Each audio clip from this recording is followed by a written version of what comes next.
চিকু বান্টি বর্তমান সময়ের খুবই জনপ্রিয় একটি কার্টুন।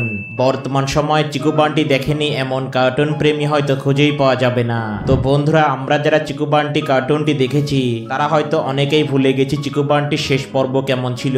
তো আজকের ভিডিওটি দেখলে আপনারা জানতে পারবেন আমার আপনার প্রিয় কার্টুন চিকু বান্টির শেষ পর্ব কেমন ছিল। তাই ভিডিওটি অনেক ইন্টারেস্টিং হতে চলেছে, না টেনে একদম শেষ পর্যন্ত দেখুন। আর আপনারা যদি এই চ্যানেলে নতুন হয়ে থাকেন তাহলে অবশ্যই চ্যানেলটিকে সাবস্ক্রাইব করবেন। তো বন্ধুরা, চিকু বান্টি শেষ পর্ব কেমন ছিল তা জানার আগে চিকু বান্টি কার্টুন সম্পর্কে আমরা গুরুত্বপূর্ণ কিছু তথ্য জেনে আসি। তো যেমনটা আমরা জানি, চিকু বান্টি হচ্ছে ভারতীয় একটি অ্যানিমেটেড কার্টুন। এই কার্টুনটি 2021 সালে প্রথম সম্প্রচার করা হয়। মূলত এই কার্টুনে দুই ভাইয়ের দুষ্টুমি দেখানো হয়। আর চিকু বান্টি কার্টুনের এই দুই ভাইয়ের দুষ্টুমি সবাইকেই অনেক মুগ্ধ করে। তো বন্ধুরা, এবার জানা যাক চিকু বান্টি কার্টুনের শেষ পর্ব কেমন ছিল। চিকু বান্টি কার্টুনের শেষ পর্বে দেখানো হয় চিকু সবসময় তার রুমকে পরিষ্কার করে রাখতে চাই এবং সে একটি সার্টিফিকেট জিততে চাই। অন্যদিকে বান্টিও ওই সার্টিফিকেট জিততে চাই। বান্টি তার হেয়ার স্টাইল দেখিয়ে ওই সার্টিফিকেটটি নিতে চাই।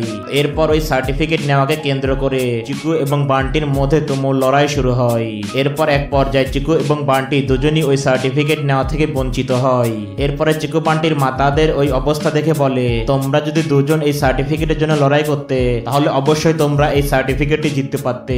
তো আর মূলত ওই দৃশ্য দেখে চিকু বান্টির প্রথম সিজনের শেষ পর্বটি দেখানো হয়। যদিও এরপরে চিকু বান্টির নতুন আরেকটি সিজন চালু করা হয়। তো বন্ধুরা, চিকু বান্টির শেষ পর্বটি দেখে আপনাদের অনুভূতি কি সেটা অবশ্যই কমেন্টে জানান। আর এমনই ভিডিও পেতে অবশ্যই আমাদের চ্যানেলটিকে সাবস্ক্রাইব করবেন।